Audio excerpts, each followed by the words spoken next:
great to see you all this evening. My name is Robert Greaves. I'm the Vice Chairman of the American Chamber of Commerce in Hong Kong.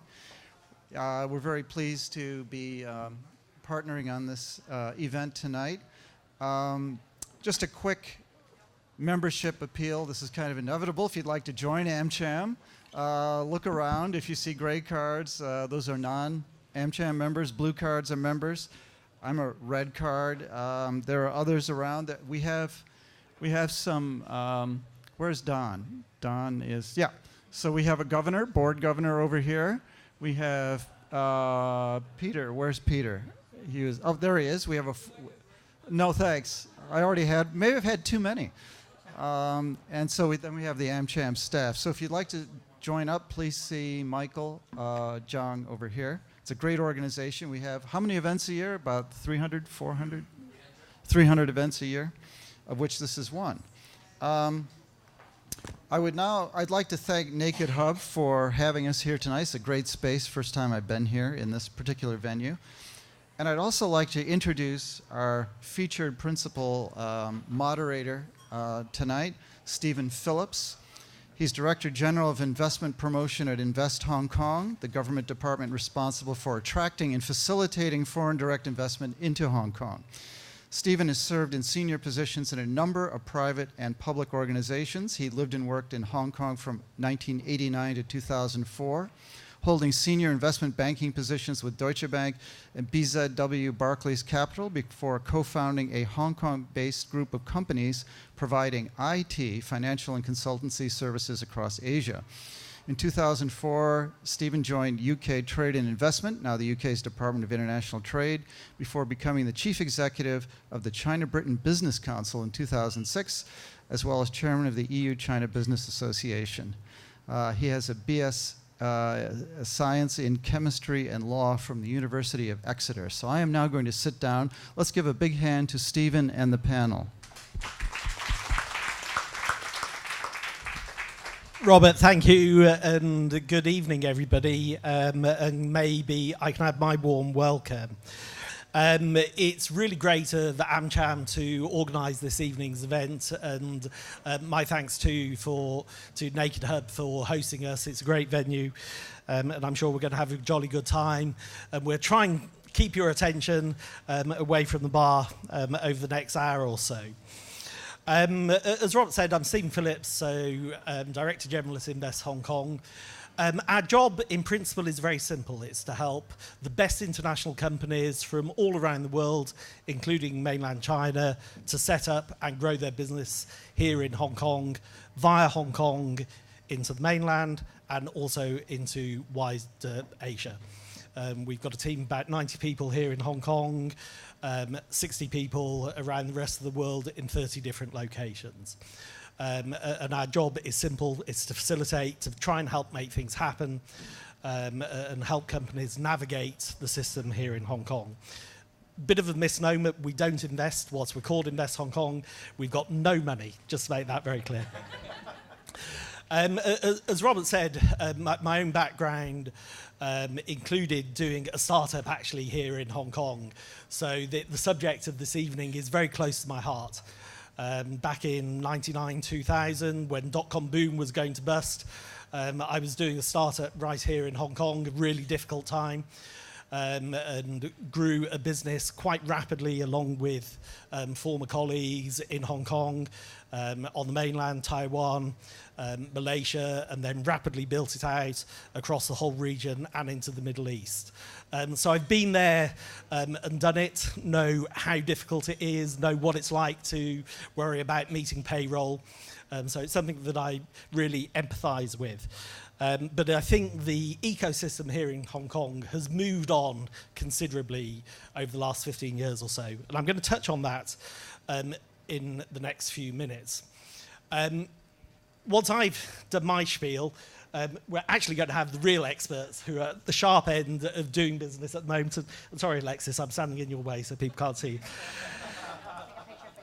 But most of all, what we really want this session to be is interactive. So at any point, if you want to chip in or ask questions, please do so. We don't want it to be a sort of bog standard presentation.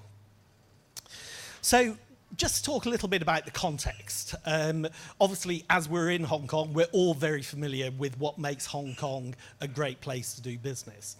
But certainly as we're going around the world, we need to remind people about how good the fundamental business environment here really is. So the world's freest economy, obviously a great international, vibrant city right at the very heart of Asia. So it's a great market in its own right, access to the mainland, access to wider Asia. Things like the low and simple tax regime, and I'll touch on some of the things that governments are doing on that front in a moment or two. Obviously, we've got great infrastructure. It's a really efficient and productive city to do business in. And obviously a pool of very internationalized talent here in Hong Kong. So some of those fundamental things, as you're going around as ambassadors for Hong Kong, do remind people about those things, because they're not always as well understood as they could be. Moving to the sort of startup scene as we see it from Invest Hong Kong, we're seeing a very diverse range of startups, and I'm talking particularly about those with an international flavour. And I think probably 4 really big areas of focus. In fintech, really buzzy space, smart cities, retail tech, health tech, and Internet of Things. But of course, there are businesses of every shape and size from every sector of the economy. But in terms of core areas where we're seeing most activity, those are probably the top 5. In terms of the startup community, we've been doing a survey at Invest Hong Kong for the last few years to try and gauge how quickly the ecosystem is growing. Our latest survey for 2017 showed that there's 2,229, a very specific number, startups working in largely co-working spaces and accelerators in Hong Kong. So it's not a total accurate figure, but it gives a flavour of how many companies there are. Importantly, though, that's up almost 110% over 5 years. So the number of startups really growing very strongly. For the government's point of view, for society's point of view, really important in terms of job creation as well. So 6,320 employees in those startups in the survey, and that's up 165%. So the number of jobs growing much faster than the number of companies. That's great for the economy here. That's why the government really wants to support SMEs and the startup community. The co-working space and accelerator space, just as we're in now, is also really growing rapidly in Hong Kong. A great selection of venues for businesses to set up. And what's more exciting, and we don't actually put this in black and white, but it's how international the startup community in Hong Kong is. 37% of the startups in the survey have international co-founders. And that's really, really high on a global stage. And it just shows what an international city Hong Kong is. That melting pot of talent from all around the world, which can help businesses scale rapidly into multiple markets. So perhaps I can just talk a little bit about the sort of incubator and accelerator space. A very wide range of players, from some of the publicly funded infrastructure, Hong Kong Science and Technology Park, Cyberport, through to commercial companies. Infinity, the automotive company, have got their own accelerator program in Hong Kong. So a really good, vibrant system. And as I said, this really fast-growing co-working space network across the city. We think from a government point of view that this is really supported by an increasingly pro-innovation government policy environment and also regulatory environment. And later on, I'd really appreciate your frank feedback on areas where you think government can do more to help facilitate. But if you read Carrie Lam's policy address, innovation and a commitment to innovation, technology and startups runs all the way through, whether you're looking at the business stuff, whether you're looking at the education stuff, which is about training people, bringing people into the job market with the right skills. It's something that really weaves through the entirety of the policy address. And government is putting money where its mouth is. So in the budget, you'll have heard 50 billion Hong Kong dollars being put into the innovation agenda as a whole. Much of that going into the next development of the science park up on the border between Hong Kong and Shenzhen, the Lok Ma Chau Loop development, but 10 billion into program funding in 4 particular areas, in AI, robotics, fintech, smart cities, and in biotech. Also, a big commitment to the creative industries, $1 billion set aside to support the creative industries, something again that runs through the policy address very strongly. In terms of practical steps, the government has introduced already a 2-tiered profits tax, so particularly for young companies, with a reduction of the normal rate from 16.5% to 8.25% for the first 2 million Hong Kong dollars. So hopefully that just helps a little bit in those early stages of profitability. Also, later this year, the intention is to introduce a super deduction for R&D expenditure of 300% for the first 2 million Hong Kong dollars, and then 200% thereafter. And that's to encourage fundamental R&D, basic R&D, to be done in Hong Kong and then commercialised. That's very competitive on an international basis.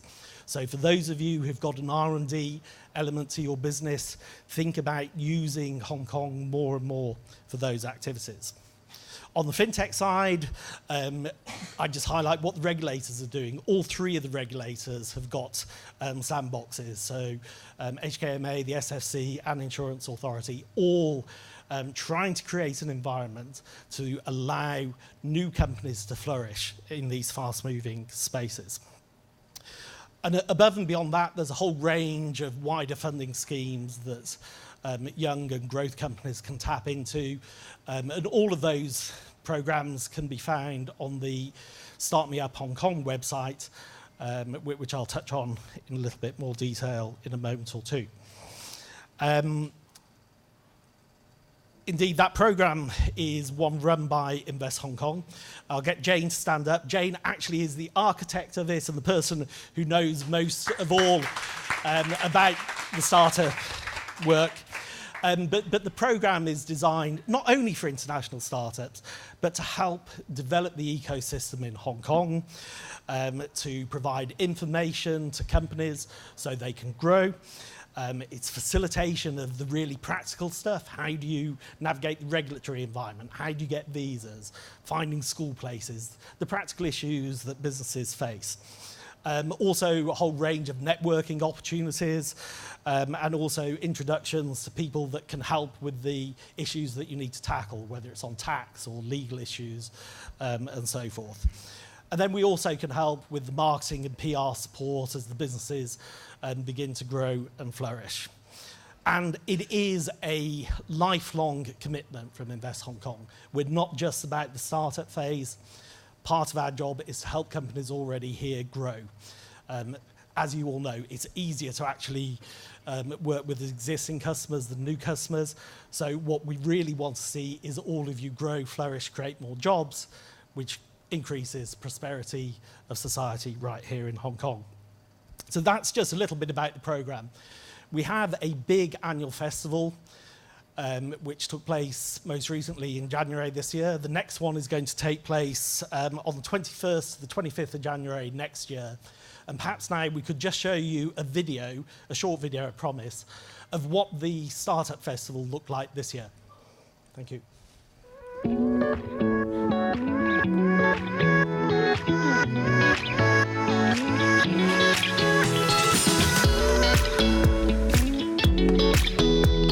Hong Kong is the most international city in Asia, and that's actually reflected in the startup scene here as well, which is incredibly international.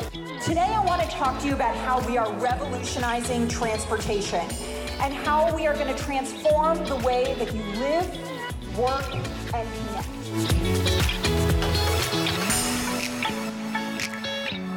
It's very interesting to see all of the different fintechs that are competing in the startup pitch competition, as well as the speakers who are sharing their thoughts and perspective in their individual areas of expertise. So it's been a really good event.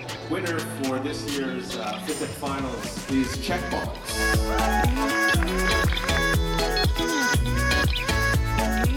I think We have got more entrepreneurs, we've got more startups than ever before.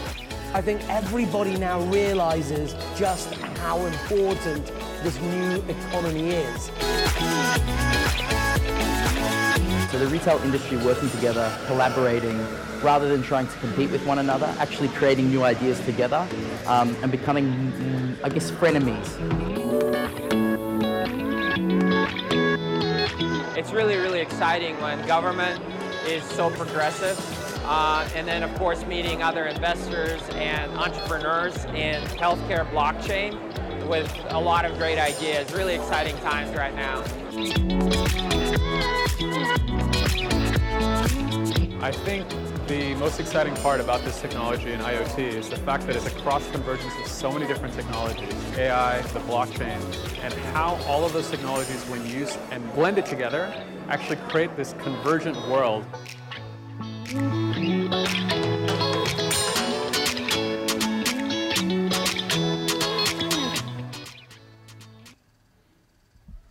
Great, thank you. As I said, so that's going to be running again next year, 21st to 25th of January. So do set this time aside to join at least some of that program. Now we're going to move on to the sharp end of the business. And I'm delighted Alexis, Anthony, and Mass, who over the next 20, 30 minutes are going to share their story with all of us. As I said, we want to really keep this informal. If you've got questions as we go along, please do chip in, make any remarks that you'd like. But once they've done their sort of more formal pitches, we'll also open it up to Q&A. So do think about what you want to probe. Ask them the difficult questions, what they really found difficult. I also want to hear about the challenges. I don't want to just hear good stuff, because I know it's hard work. I know it's really, really hard work. So I'd also like in the discussion to sort of draw out what the challenges are, where maybe government can help even more. So hopefully at least government helps a little bit. Anyway, so perhaps if we can start with Anthony and Mass first, to give you the two perspectives of the businesses. So over to you guys. Right. Thank you.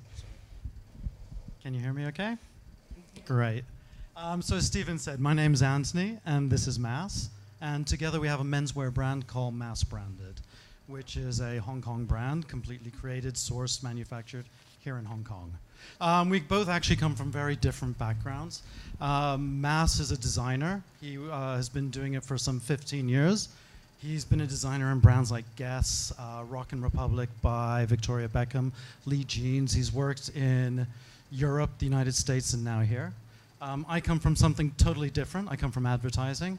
I used to work for a couple of the big agencies, Leo Burnett, Saatchi & Saatchi, mainly doing China or Japan, always in Asia. And it was always skincare or beauty or lifestyle brands. So very different backgrounds. But actually, because of what we do now as a startup, it actually complements each other perfectly. Anthony and I first started collaborating as a way of doing creatively what we like to do. Anthony as a photographer and me as a designer.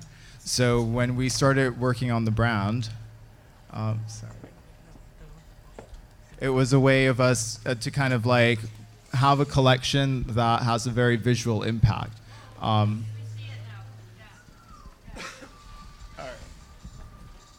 You can blame me. I think I kicked the wire out.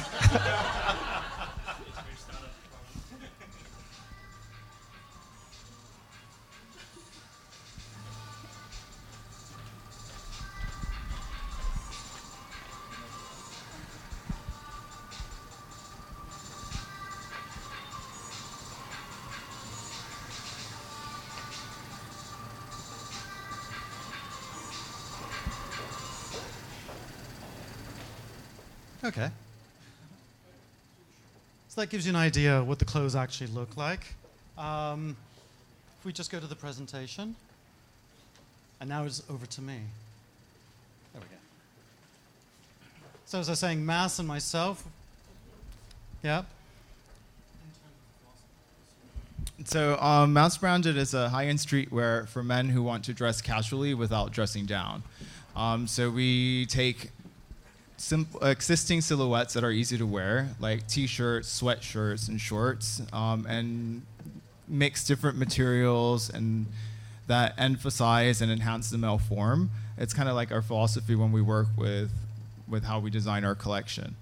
So we make statement pieces out of basic items. So you might say, oh, well, that's not a basic item, but at the end of the day, it's a t-shirt style. So you're not wearing something that's a complicated silhouette for menswear. It should be something that's easy to wear. You put it on, and it looks good right away. But you're still casual. So at the end of the day, you're wearing a t-shirt that stands out, that's different from what everyone else is. So our customer likes to stand out. He's usually around the ages of 30 to 45, lives in an international city like Hong Kong, New York, LA, and is quite body conscious. So we like to always manipulate with the silhouettes and the different cuts to emphasize the shoulders and the chest and to give a more slim waist. In terms of where we sell, it really is all over the globe now. We started off doing very much just here in Hong Kong. Now we ship to about 30 different countries. I think 70% of all of our business is outside of Asia. So it's actually a big chunk of it. It's basically an international base. We are growing our network now of in-store presence. We won the Lane Crawford Creative Call-Out a couple of years ago.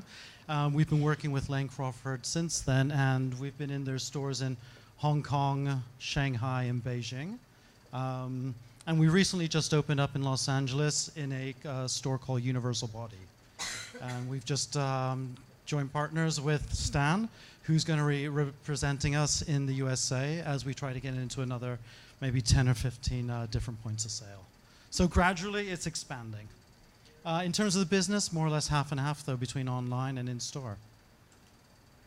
One of the things that's important for us, though, is like we really are an online brand when it comes to driving awareness. We generate a lot of our own branded content, which we then share with different publications. Magazines online, they need nowadays content. They want stuff that they can fill up their site with and attract new people. So we basically produce our own branded content. We work with the different magazines. Attitude, there's Nord magazine in Canada, Obvious magazine in terms of interviews. And it's a way that we basically get free advertising out of them. So this is, again, all international. We're one of the few local brands that is 100% made here in Hong Kong, which when we tell people that, they're like, oh, well, where do you really make your clothes? But no, we actually make them here in Kwun Tong, in a small little factory that has around 8 to 10 employees. All of these people who work there are experienced craftsmen who are skilled tailors and know how to work with the different materials that we chose. So when we pick materials, they're usually a little bit more difficult to work with. So it's nice to be able to be here in Hong Kong and work here and be able to go to the factory within 20 minutes and discuss the styles with them. It's a different way of working and collaborating with the pattern maker, actually know the people who sew it. So it's kind of like part of the community, which is important for us, especially as a young brand, because we can't hit the huge quantities that are required from a lot of the factories, or most of the factories in China. So smaller quantities, higher quality, and a sense of community and pride that it's made here in Hong Kong. We source all of our materials from Shamshui-Po. I'm there at least 2 or 3 times a week working with the different fabric mills that have offices there, from the trims, from the buttons, the labels, everything.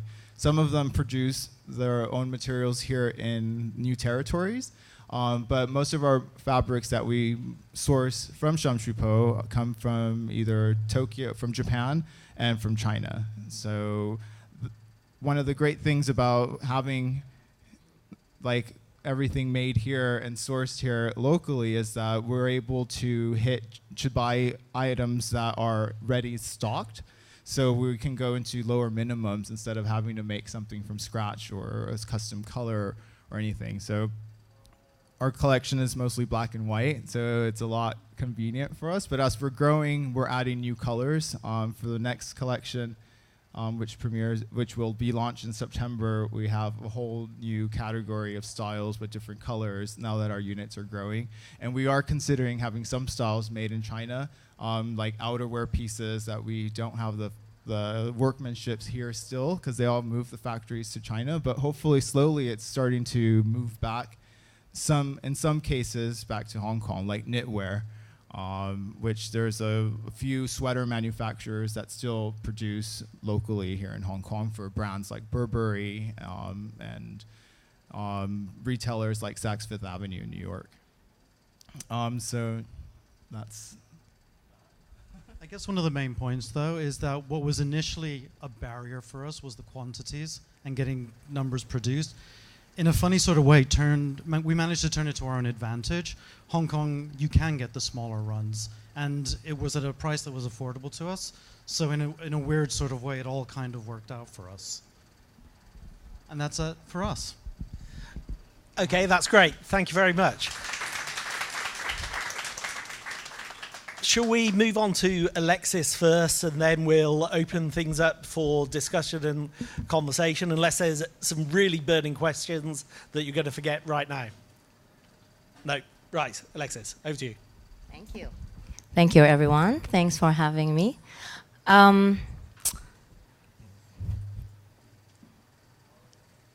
Before I start, I have 2 burning questions for you. And the first one doesn't require you to answer aloud. You just need to know. So, and it's not going to be rude. You can check your phone and find out how much juice you have right now. And if you're below 30%, come see me. The second question, which I would like you to participate, is what do you think is the most important in our daily life right now in 2018? Anyone? Okay. What about mobile phone? It's about connection. So if you look at 5 years ago, we had a mobile phone. What did we use it for? A conversation from A to B. We call and we actually have a conversation. Now I don't know about you, but I don't know, let's see, normally I can count how many phone calls I make in a day. Because now it's all about WhatsApp, WeChat, this messenger, that messenger, Slack, and I mean on my phone there are at least 8 different communication portals that I use to talk with different groups of people. All of that require one thing, data. Second, power. So what exactly is it that we do? Well, before I go there, I'll just tell you a little bit about us. We were founded last year. And proudly, shortly after we founded, we became friends with Invest Hong Kong. And they basically watched us from birth until now, exactly 1 year old. So we're very fortunate. Since the time we launched our business in the marketplace, which is the end of November, that we went public to serve the mass market, this is actually an older slide. I just found out from my staff today, it's over 50%, 51% growth month to month. And then our repeat user is over 50%, which means that for every 2 users, one of them becomes a regular, or at least more than once that they will use it again. So what exactly is it that they use? Well, first, let's talk about our, you know what? We're using an older slide. All right, let's just roll with this. These are our products. So we've got the juice boxes, which you'll find in all over the places. And how would you find it? Of course, a little bit of advertising. This is us, and this is where you walk around and charge your phone. And then, in order to use it, you start an app. So it's the Uber of finding power. So based on your actual geolocation, we'll tell you where the closest place is to find one of these good-looking guys. And then you take it with you, and whenever you're done, you open the app again. It'll tell you based on your location where's the closest place to return it. And we literally get paid by the minute. And so far, we have transacted over 700,000 minutes since the end of November. So going back there, what is it that we're here to do? We're trying to accomplish two things. We're trying to solve all the problems in the world without triggering nuclear war. So the first one is taking care of problems for the businesses. Because one of the biggest problems with businesses, whether online or offline, is how do you connect with the right customers at the right time and at any time. And so we're looking at all the platform out there. And the reason why we do this business is very simple, is that we want to find the most common denominator to connect consumers with consumers, but also consumers with businesses. So that way, by solving the most essential needs, which is most important power, and soon we'll be launching Wi-Fi as well, we are making sure that people stay connected. And by doing so, we are at the back end, based on our AI technology, we are a data analytics company.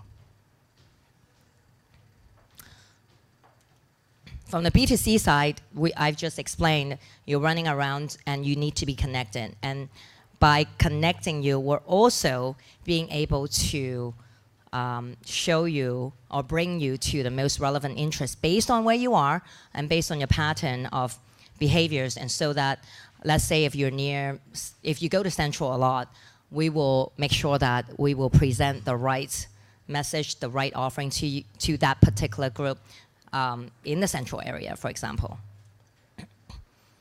Our ecosystem basically takes stickiness because of connectivity to predictive analytics based on our consumer profiling.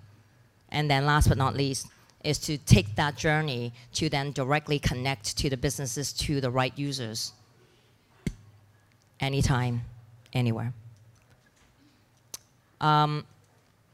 Starting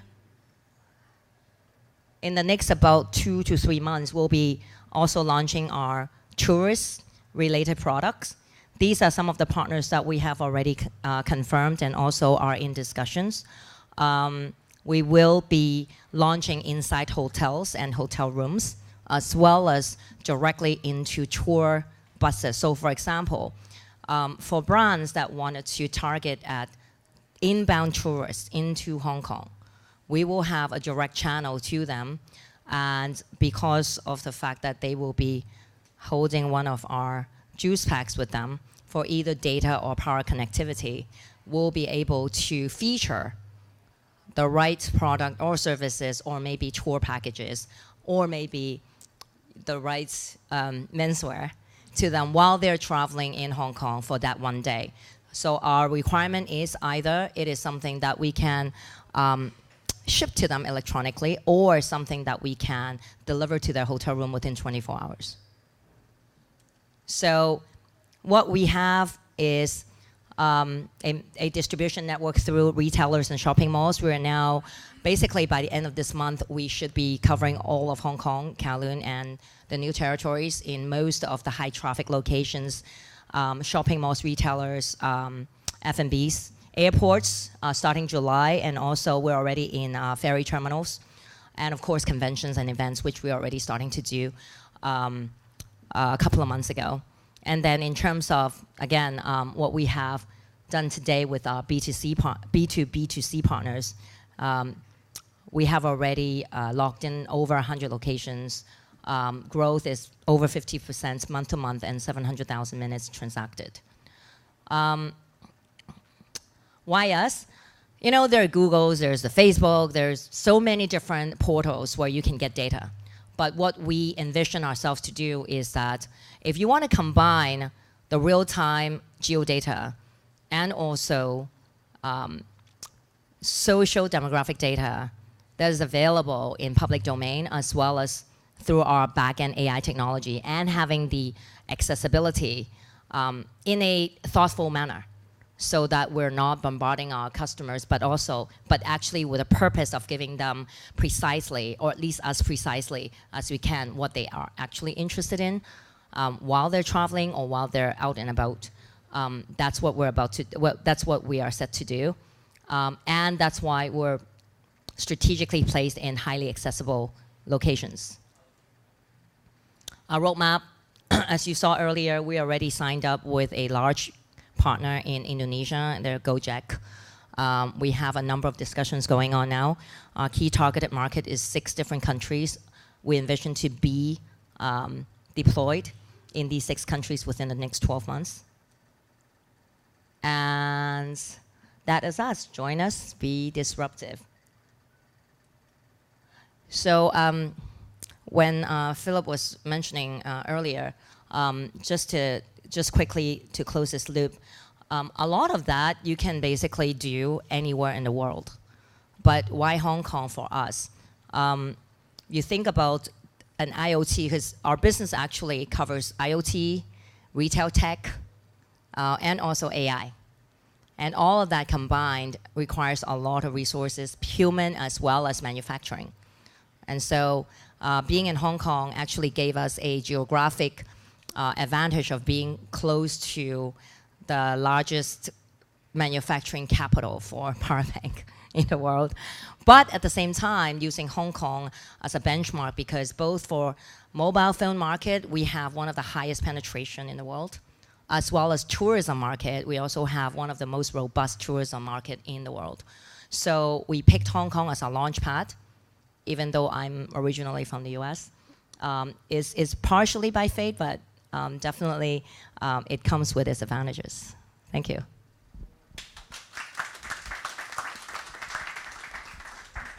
Alexis, thank you very much. 2 really interesting and contrasting stories there. Just picking up the tourism point, I don't know whether many of you know it, but actually there's about 60 million tourists a year into Hong Kong. Not far off, 10 times the size actually of the population. So the consumer market here is actually much bigger than many people think. Anyway, over to you guys. You've got a great opportunity to ask 2 quite different businesses what their trials and tribulations have been, what's working well, what the challenges are, how they've overcome the challenges. So please, any questions for them? Hi, Stephen. Actually, being Matt, I'm from USC. As you mentioned about the incentive of the R&D, I just wonder if you can describe very briefly, say, if any researchers or our university school would be interested in investing our research in Hong Kong, what recommendations that they should start? I mean, what department or should they approach you for first information? So you can just give some insights on how I should actually pass the message to my partners. Do you want to rephrase the questions? Yeah, just so everybody, I'll try and summarize what I think the question is. Correct me if I'm wrong. So particularly on the university side, what are the funding schemes and support available for government to support R&D in Hong Kong, and how do you go about tapping into it? Does that encapsulate it? The answer is the precise details are not yet public and worked out. This is on the academic side. So there's 2 things going on which are quite sort of clearly demarcated within government. So there's going to be support for developing 2 academic clusters in particular, one around AI robotics and the other around biotech and biomedicine, particularly tackling issues arising from the rapidly aging population in Hong Kong. And on the academic side, what government wants to do is create partnerships between world-class universities and the world-class universities here in Hong Kong to do some joint R&D in Hong Kong. So this is basic fundamental R&D in Hong Kong. That is quite distinct and separate to the support that will be available on the commercial side for for-profit businesses. So there will be funding schemes for not-for-profits in the education space, and that support is likely to be around funding positions, postdoc researchers, interns, and perhaps lab space. It's that type of idea, but the precise details aren't yet announced. On the commercial side, a number of bits of the public sector funded infrastructure will again be making available on a bespoke basis to companies packages to support their development. Again, very much focused around the R&D side. And the Science Park will be the leading organisation on that front. So at the moment, I can't answer the question directly, but it's work in progress. In terms of keeping abreast of it, feel free to contact the Invest Hong Kong team. We're working with other parts of the government and with the Science Park on developing these ideas right at the moment. Okay. Gentleman here and then gentleman there.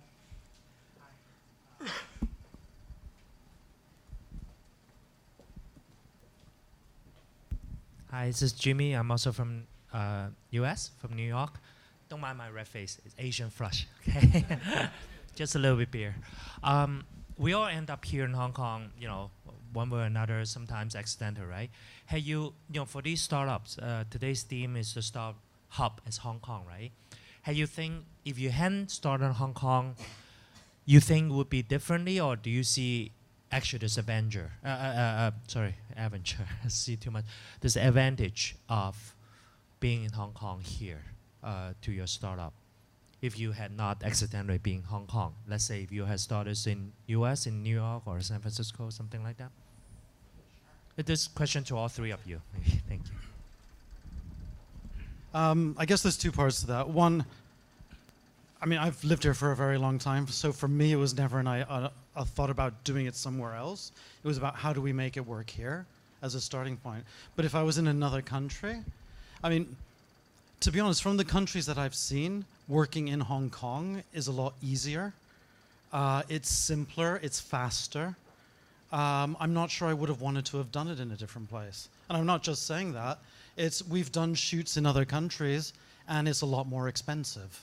Yeah, organizing the models, organizing the studios. I don't know if it would have been as easy to do it. Yeah? I'm not sure if that really answers your question directly. I guess if we had to open, if we were in another country, gosh, I don't even know. It's like, your thoughts? Yeah. Yeah, and I'm not just saying that. It's like, I've worked in Japan, I've worked in China, I've worked in America, I've worked in Europe. I've worked in a lot of different places, and Hong Kong's really simple to get things off the ground. Now, whether you can sustain that and it keeps going over time is a completely different story. But it's like I was saying at the beginning, we had to get the numbers for China and we couldn't. But we could in Hong Kong. So it's like in a lot of things we were able to turn things that were negative into a positive. Yeah, and I don't think you necessarily get that in other countries. Yeah. I also think being close to China helps a lot too. Like just talking about manufacturing and a fashion brand, although we are produced here in Hong Kong, there's a lot of fashion hubs here who have their product developing offices in Hong Kong, even though they produce in China or elsewhere. So there's already a structure within the fashion industry here that supplies manufacturing. So there's easier places to go and source. Like Shamshupo, for example, it's like having different showrooms from fabrics from all over the world because it supplies to a huge fashion network here. There's a lot of companies from all over the world, from Europe, from the US, who manufacture in China and Bangladesh, but Hong Kong is the place where most of the people work or are based. Because of course English is spoken fluently, as opposed to having an offices in Shanghai where finding the staff is a little bit more difficult. So I think that for us, starting a fashion brand and being here in Hong Kong is just a lot more convenient because we're able to speak English as the main language. They understand more or less our sensibility of style coming from Europe or from the US, since they have the experience working with the European and American markets. So there's access to different showrooms for us in Europe and in the US as well too, because they're the same networks of showrooms have offices here too, like matchesfashion.com, Mr. Porté or Net-a-Porter Group. So that's all high-end luxury, but there's a huge hub for that here, and they have offices in different places in the world, and Hong Kong's one of them. Also because of the amount of money that's in Hong Kong, so it's easier to work with or hopefully find investors, which is our next step to do. So hopefully that'll pay off as well too, being a local brand and hopefully have local money.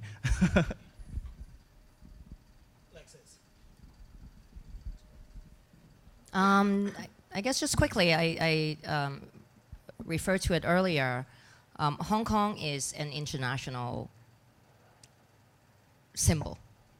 And so our benchmark was always that if we can do it in Hong Kong, we can do it anywhere else. But I mean, to say it in more concrete sense, it's close proximity to manufacturing capital. Like our product is designed actually in our office. All of our product design happens within our little team in Hong Kong, but the manufacturing gets done in Shenzhen.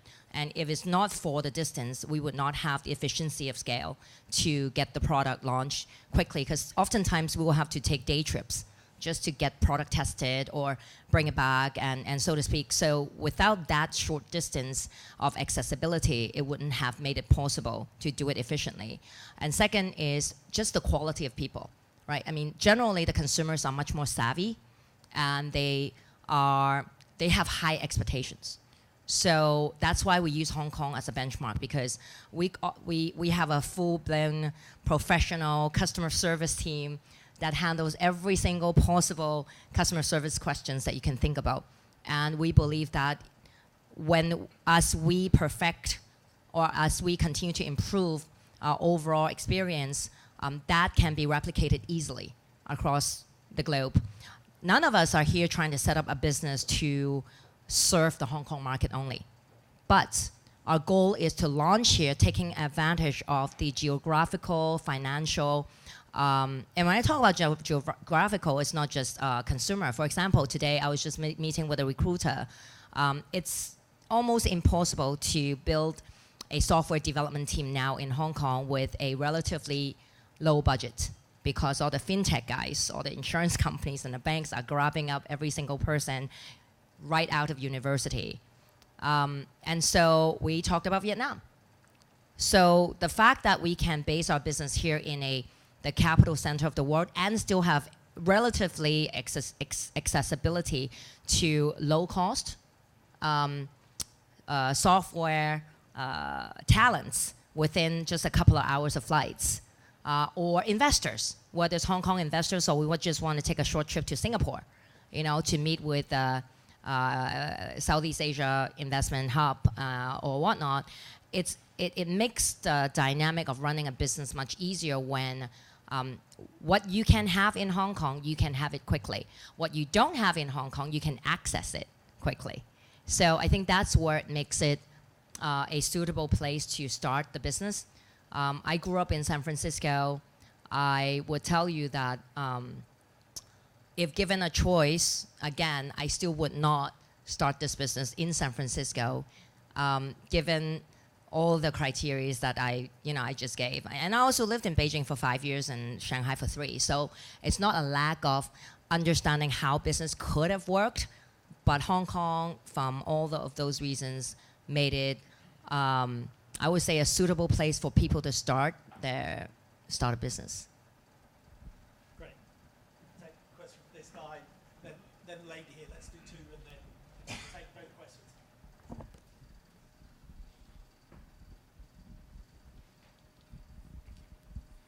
I guess both of you have kind of answered part of my questions already. So but I figured I'll ask it anyways. You talk about starting in Hong Kong, and obviously as a fashion brand, made in Hong Kong sounds a lot better than made in China. So I get that. But I'm starting a venture as well, and I keep asking myself, why don't I do it in Shenzhen, or why don't I do it in Singapore? And I keep having to compare the three cities. Because I get availability of talent, software, right? Talent in Shenzhen, and capital, lots of money there. And then Singapore, obviously, the government is slightly ahead of Hong Kong in terms of the funding and the preparations and the readiness. So I keep questioning myself, why Hong Kong? And I haven't been able to find the thing other than the fact that I live here.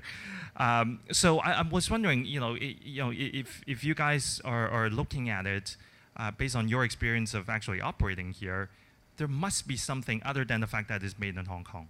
There must be something that kind of put it above and beyond. Maybe, I know it's a generic question, but I was wondering if you can share some insight. It's the most common question we get in Invest Hong Kong. Yeah. I mean, I guess for me, there's a mix of different reasons. Hong Kong is an easy place to do business. There's not the complexity that you have whenever you're working in China. From a language point of view, it's simple. From a talent point of view, it's as good as the rest, if not above.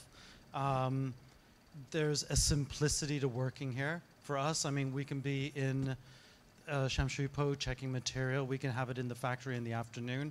We could be back at the office then by the evening doing stuff to put on social. So for us, it's super simple. I think also when you have a startup brand, you do everything. So like our company is us too. We do everything from manufacturing to production to sampling, from marketing, you name it. And there's always going to be problems that arise. And as a small company, you can't really waste time because everything needs to be happening quickly. So yes, being here and having it made in Hong Kong just makes us more efficient because we're able to quickly resolve problems because we already know our network of support here, the different factories that we work with, different suppliers, and we kind of understand each other in the sense of instead of them trying to make things more difficult, they try to help and find solutions that work. Like if we can't hit the minimums, there's a surcharge that we would pay and it's quickly communicated. It's not like we waste 2 or 3 days back and forth. English is a very, very useful language and everybody we communicate with speaks perfect English here. So I think, and they also understand what we're trying to communicate.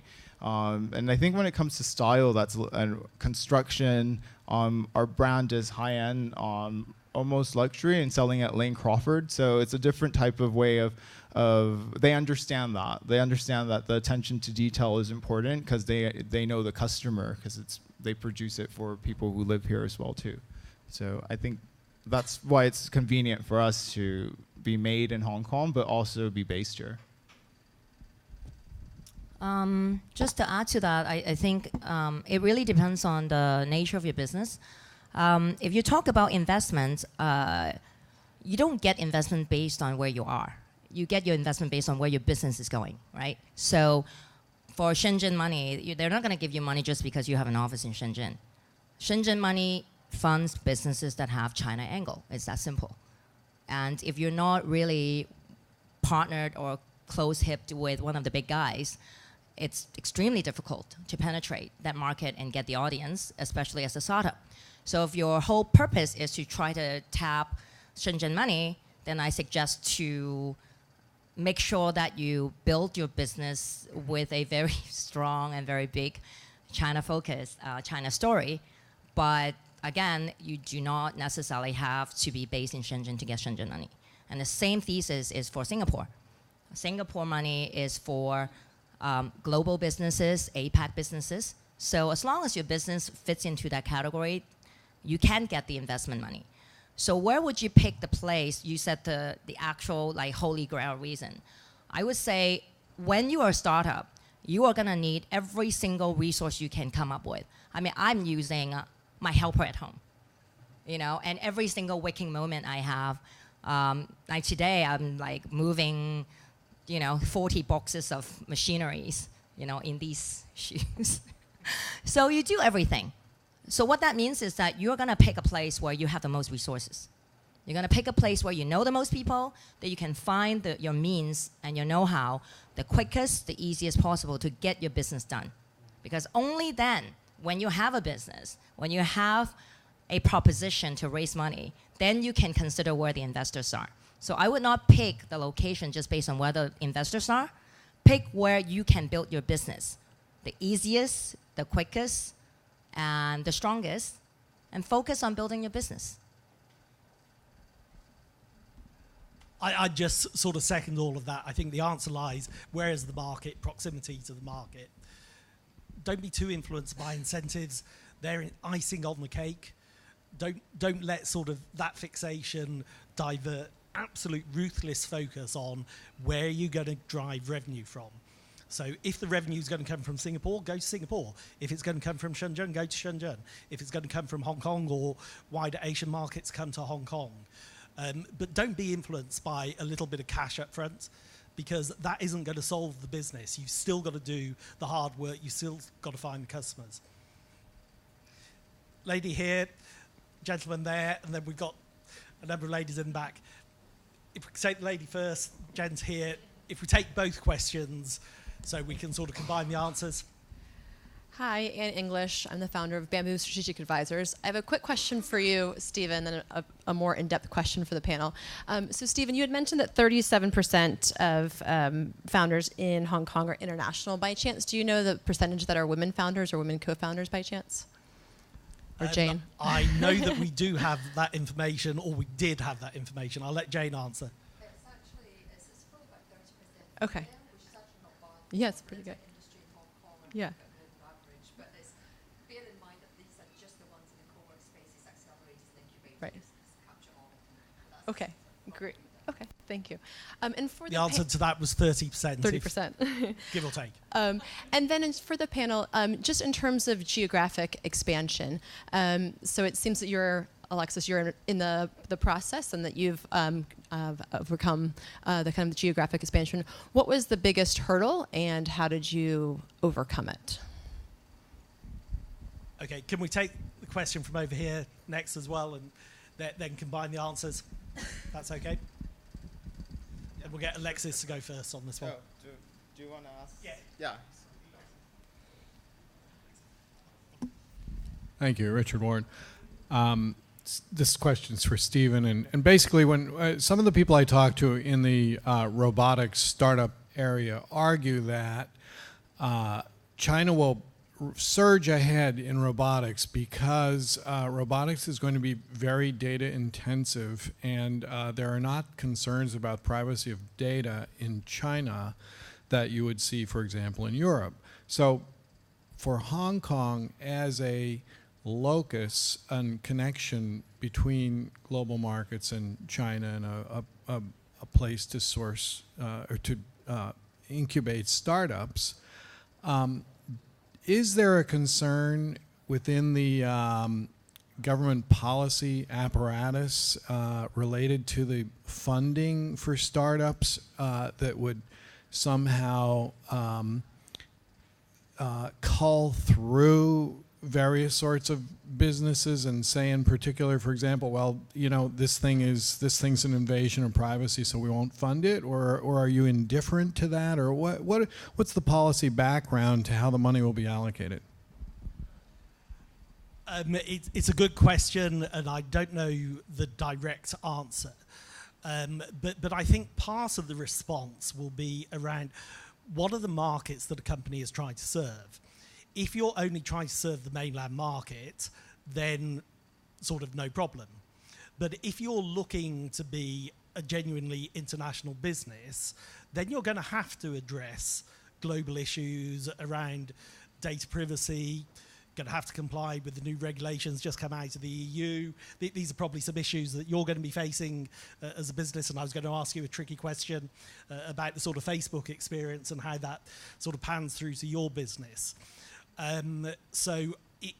Directly, I don't know how it's going to influence how government allocates funding. It's something I'll pose back into the system. It's a good question, so thank you. Well, I think we had the one about internationalization, and then did you have a second part of the question? Well, I guess in terms of your particular utilization of the data you collect, maybe it's a relevant concern. So let's talk about globalization. I think for a business to be ready to globalize, it needs to have its proven case, which is what we are 100% focused to do. But as a startup, as I always tell my team, startup is like a person suffocating without an oxygen tank. You're constantly running and you're out of air and you have to feel this absolute urgency that you're about to die. If you do not have that urgency, don't be in a startup. And you have to be able to deal with that on a day-to-day basis. So you don't have the luxury to say, oh, just spend a year and I'll just, comfortably do my Hong Kong business and then we'll figure out where to go. So the fine balance is always, at what point have you proven your case? At what point do you feel that you're ready to engage in conversation? But in globalization, there are two ways to do it. One is do it yourself, which takes tremendous amount of effort, money, and time, and of course, counting learning curve. Or you find the right partner, which is also as almost impossible as finding a mate. And so you're dealing with two impossibilities. But why do you still need to globalize? It's because if you don't, you can't raise bloody money. If you are building a business and you say, I just like to be in Hong Kong, then try to be self-sustainable and you don't have to raise any money. But the minute you think that you're going to use outside investor money, you've got to have at least a regional story, if not a global story. So the question for a startup founder is, at what point are you ready to have those conversations without cannibalizing your resources and your time and your focus? And how do you ensure that you find the best partner and to go global? I would say for us, we started, it was actually by chance. We actually didn't even know Gojek until we engaged a conversation with them. And we realized that they have 135 million user base a month. Like, wow, okay, I guess we'll know you. But I think having the right partner that would give you the entry point for your first outside market is important. I think for the rest of the market, you can take a little bit more liberal perspective. But I think for the first one, for a startup, when your resources are restricted and your experience is also restricted, I would tell people to not be overly zealous about the effort that it will take to go to another market and localize, and don't be greedy. Let them make more. Let them make all the money they want. Just give us crumbs, but at least give us the bragging right. So our first notion is to cut a deal that incentivize our partner to make it really successful in that market. And from our perspective, we'd rather make less. We'd rather enable their success so that we can have a success story. And then for the others to come, we leverage the first partnership to then engage into subsequent partnership discussions to line up our pipeline so we can go to other markets. In terms of data, very, very tricky. But zero gray area of interpretation, especially with the new EU data requirements.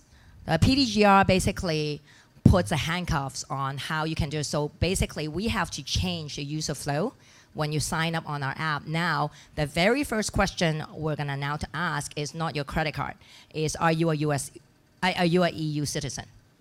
Before we even ask you for your credit card. Because now what we need to do is to segment our data for the EU customer and the non-EU customer, not because we want to breach data privacy for the non-EU, but the requirements is just so much more stringent that, for example, it requires you to get their consent every time you have a partnership that requires sharing of data, that they will have to consent. So if you can imagine, in a lot of the scenario where even though a standard opt-in of signing off on TNC would allow you to do that, in this particular scenario, you actually have to seek consent. So in that case, we may very well carve out the EU citizen on certain business activity, certain business collaboration, just to be compliance. So what this means is that all the businesses that have the probability of dealing with already a sophisticated, mature data privacy policy here in Hong Kong, you just have to step up your game because the penalty is severe. It's severe to the point that as a startup, or even for many of the businesses, it will bankrupt you. And so I tell my team, be very, very afraid, talk to your expert and draft your TNC very carefully. Make sure that your opt-in is designed so that you are clearly defining who or identifying who are the EU citizen, and make sure that the data is treated according to the requirements. And this will be the case moving forward, regardless of Facebook or not. And so we just need to be very cognizant about what we can do and what we cannot. We often have discussions with hotels, and they would ask us, well, can you tell me like what room 503 did today when they're not in hotel?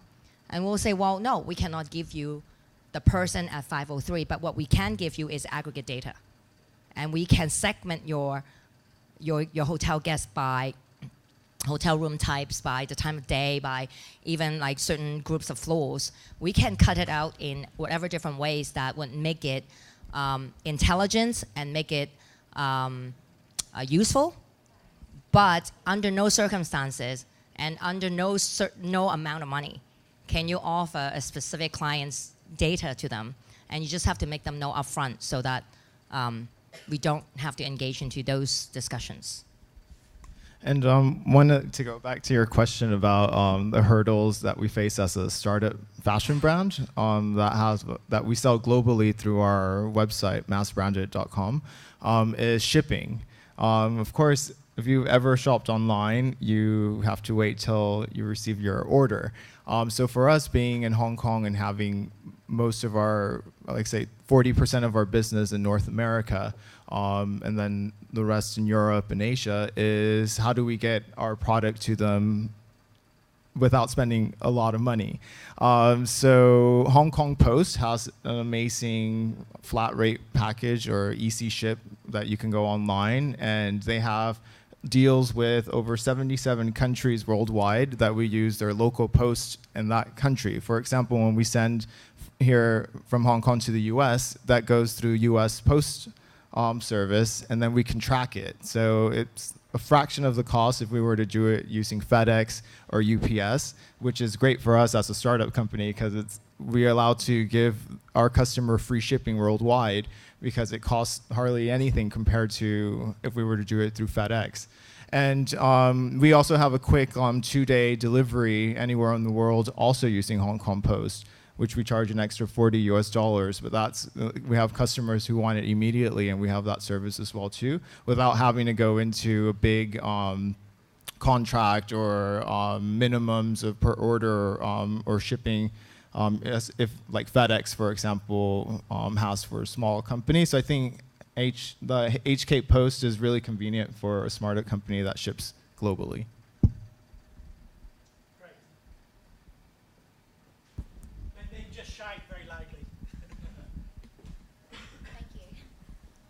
Thank you so much. I found that really interesting. Especially I wanted to ask about competition and imitation.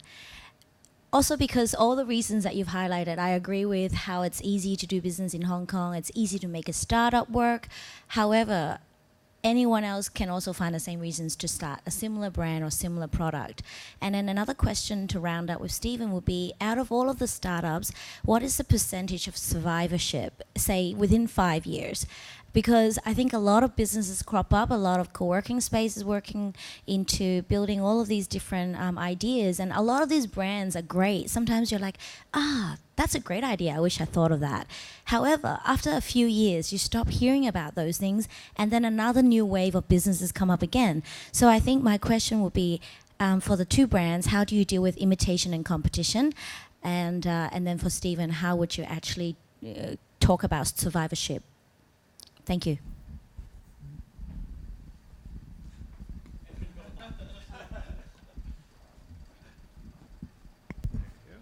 I really look forward to the day that H&M or one of these big chains wants to copy our stuff. I will be so excited. But not trying to be facetious there, but I guess part of it is how do you evolve and keep pushing what you're doing so it becomes new and innovative and different. One of the things we've been looking at recently is how could you possibly use high-tech materials or 3D printing or something that could give you a different angle. Yeah, I don't know if you want to build on that. Yeah, and I think it's the same, like in fashion, there's always the risk of counterfeit or it's so quickly that you can knock something off. The customer who does buy the product, that buys Gucci, for example, or anything from LVMH, that customer would only buy LVMH. So I think if we stick to our target customer, we have our fan base of people who constantly buy our clothes, and I think that when you have that following, it's just to make sure you continue to be unique and continue to push the boundaries of what, at least for us, what is acceptable in streetwear for men, and just kind of stay ahead of the pack. I think unless if you are a pharmaceutical company with a highly preventative patent, I wouldn't worry about being copied if I'm in a startup world. Every business gets copied. Every product, if it's good, gets copied. So, I mean, if you start a business and you're so worried about being copied, then that means your business must not be good. So I would say, okay, but how do I get to critical mass before I get copied? I think that's the question. It's not so much about if, it's when. That's why earlier I said I constantly feel like suffocated without an oxygen tank, because every day I feel like I'm chasing against time. Time is our biggest enemy as a startup founder. And even though I don't have the exact stats, but I can assure you the survival rate of startup is extremely low. It's probably lower than cancer survival rate, much lower. So why are people so crazy that they would still do startup? I mean, I have 2 young children, I might as well just, spend time on them. It's because there's a dream. There's a dream that this could be that one of the few that survive. And it's because of that dream, because of that possibility, that you want to be that next Facebook or Airbnb or Twitter or what have you. So that means that your business model has to be so good that it has to be copied. So your only chance of survival is speed. You've got to be quick. You've got to be quick to your execution. You've got to be quick with your executive decision. You've got to be quick to build your team. You've got to be quick to grow. If you're not quick, your business will be copied and copied in a way that's better than you, and you're done. I mean, look at Uber, look at, Expedia. I mean, look at every single billion-dollar companies in the world. Which one of them is the only company doing their business in the world? None. So my answer is I don't mind being copied. I get asked all the time by investors that, hey, you're not like a patented AI robotic situation and other people can follow. Well, I know how difficult it is to design an IoT system. I know how difficult it is to produce it in the right way. And I know how difficult it is to create the right network of partners to distribute our products and to build user base. It's not something you can copy just because you throw $1 billion in the market. So our only chance is to do, and this is one of my mantras, do ordinary things extraordinarily well. Focus on simplicity. Your basic core business, you have to do it really, really well so that you can grow quickly with a strong foundation. Then you're not worried about imitation. Because sure enough, I mean, by next year, I'm sure there will be 5 other companies doing what we're doing. But at the end of the day, what matters is have we gotten critical mass at that point? And if we do, then we can grow based on critical mass. Just to address the sort of survivorship question, we don't have complete data in Hong Kong. So if we look at young companies as a whole, really don't know the answer. But obviously, if you talk to the VC community, you know that it's a very small percentage of companies that survive. Academic literature supports that. There's something a little unusual, though, in our survey, where of the companies we're surveying in the startup survey, I think it's in the high 80% of companies are still operating after 3 years, which is an unbelievably high rate. That we haven't delved into that data properly. So there's something slightly unusual going on, but maybe it's the sampling. But the reality is, it is survive or thrive. And I would actually come back to your point about incentives. If you need incentives to prop up a business, the business model probably ain't that good to begin with. Sorry, I'm taking my government hat off, talking like that. But genuinely, I think philosophically, that's the way to think about business. If you can't make it work through the hard graft that these guys have been talking about, then it probably isn't going to work however much the incentives are. Depends on the business. Depends on the business. I accept that to a certain degree. Yeah.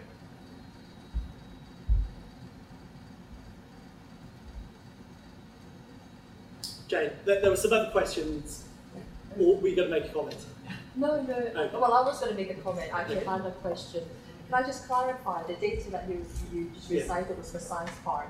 And for Science Park's incubatees, they've got an 80% survival rate after 3 years, which is actually very high. But I did have a question for these guys, actually.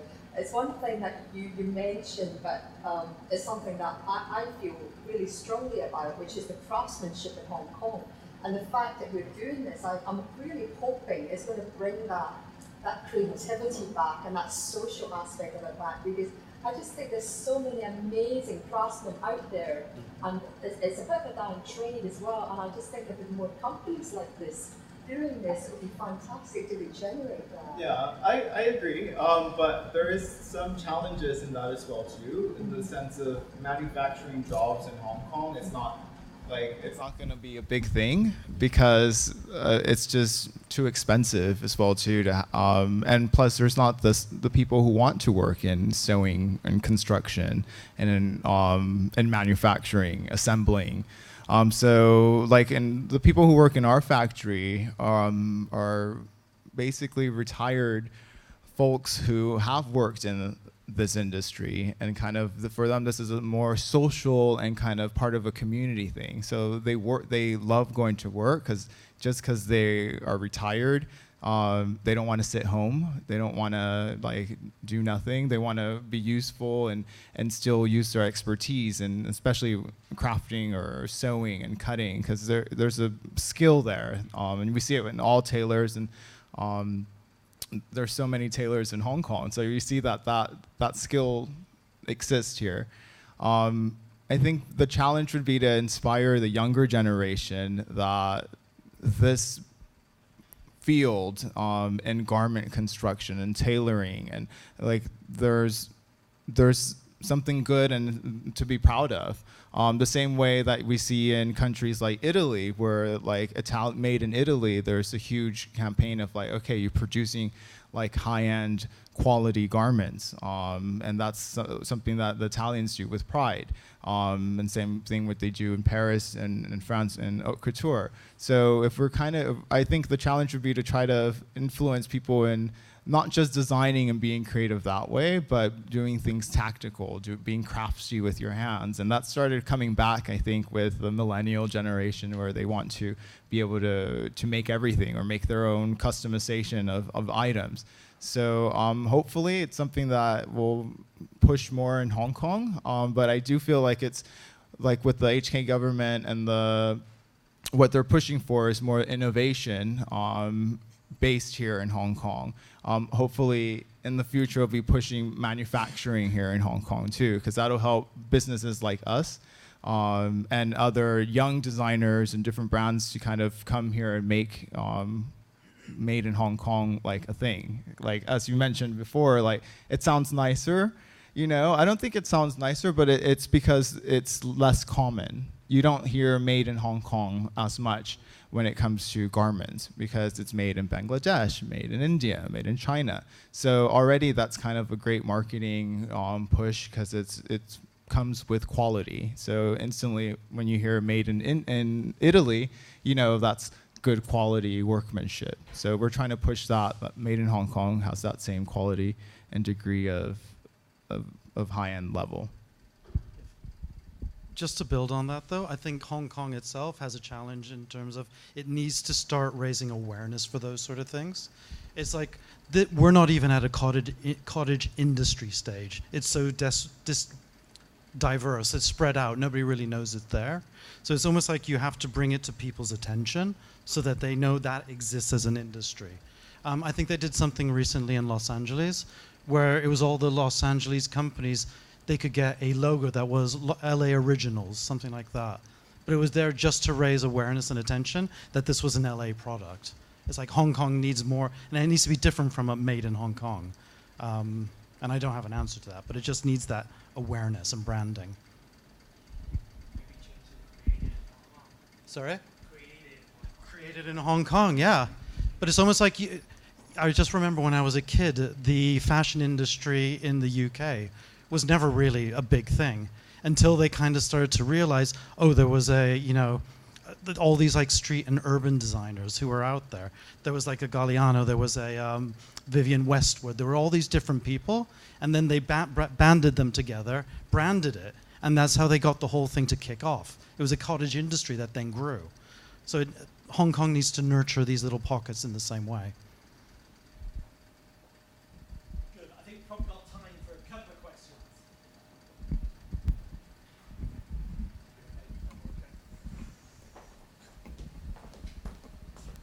Hi. Just on this branding issue, we'll feed it in. There's actually a meeting the chief executive is going to be chairing about Hong Kong's external promotion. And so we'll feed that point through. That's taking place next week. It's really important. Hi, my name is Elisa, and I have a question regarding getting funding and how we present to investor these days, because I feel like the landscape is always changing. 10 years ago, it could have been a 30-page business plan. Nowadays, people all have ADD and they only want to look at a one-pager or a five-pager. So if you guys have had experience with investors or have gone through funding rounds, what has your experience been? Like at what stage did you ask for funding, or what have you submitted to investors that capture their attention to get that funding?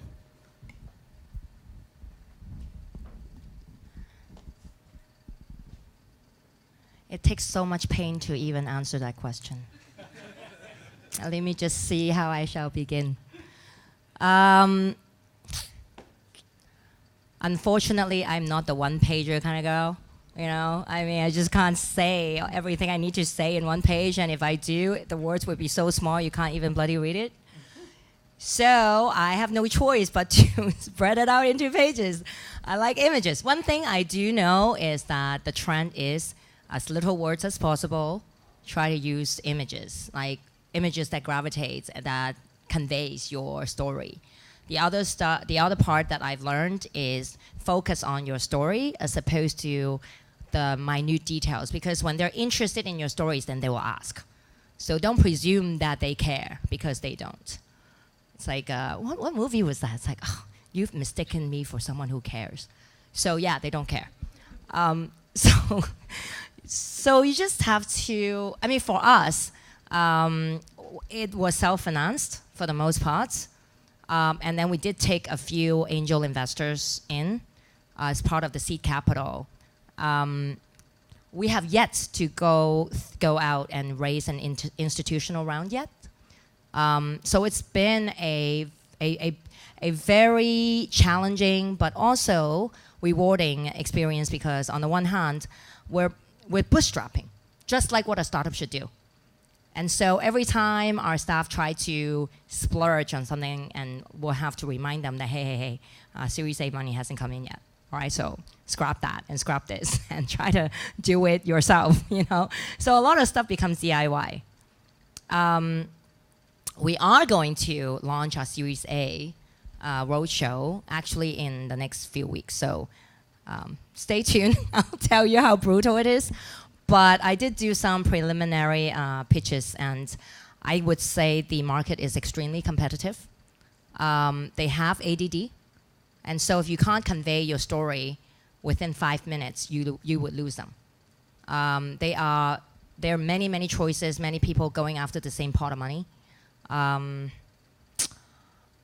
don't know if being a woman founder actually makes any difference. I haven't seen one way or another, but I do know that if you can't get their attention within the first 5 minutes, you pretty much just lost them. And so I would focus on your story first and try to, I think if I have a choice to squeeze everything in 1 page or 5 pages, but with a lot of words, then I would rather do 20 pages, but just simple impact images, and then just tell your story. Actually, when you were talking about story, that's exactly what I was going to say. I mean, from us, we haven't approached an investor yet. Within our plan, we've always wanted to do this at our own speed, so it was never an issue of running and getting somebody straight away. We knew we had certain milestones that we wanted to reach. One of my favorite stories is actually when we were talking with somebody at Lane Crawford once, and they said, well, you must come and visit us and see if we have the right fit. And Em turned around to them and said, no, not yet, you're not right for us. I was like, I think that's the first time they probably ever heard somebody say that to them. But it made them more interested in us. So we knew at some point we wanted to go into that. There's certain things in terms of like a distribution network we want to have. There's X, Y, Z things that we know we want to achieve first before we go to an investor. Sorry. But the one thing that you said, which is what struck me the most, is you have to have an idea. People buy ideas. Yeah, so your brand has to have that idea, and it has to have a story. And part of our business plan was like after 3 years is then approach investors, but also just so we have something to actually sell to them, basically. If it's just an idea, it's harder for them to understand what you're trying to do. So we wanted to make sure we had our distribution, that we already have sales through. We have Lane Crawford, which helps a lot as well too, before we approach anyone. So it's already, we're not just a startup brand, we're a startup brand that's selling. We have history, and we have projected sales through and more of the business plan set up, not just an idea based on what we would like to do. We're out of time. But I'd like to thank all of you, Alexis and Anthony and Mass and Stephen. This has been really instructive. I've learned a lot. I hope you have too. One of the things that strikes me is we have actually 4 individuals that are very creative, that are talented, that have great vision. But it's really, to use your phrase, it's ruthless focus, determination, and resilience, and that's what it really takes. So I'm really happy that all of you heard this. I'm very excited to have heard it. I think Hong Kong can come back. I am mindful that Frank Wong went from HKUST and took his vision for a drone company, DJI, to Shenzhen. Maybe that will change at some point, but who knows. Anyway, I'd like to give everyone, let's give them a big round of applause for this evening. Thank you very much. The bar is open for another few minutes. Before we go, though, I would just like to give our guests a token of our appreciation from AmCham. Thank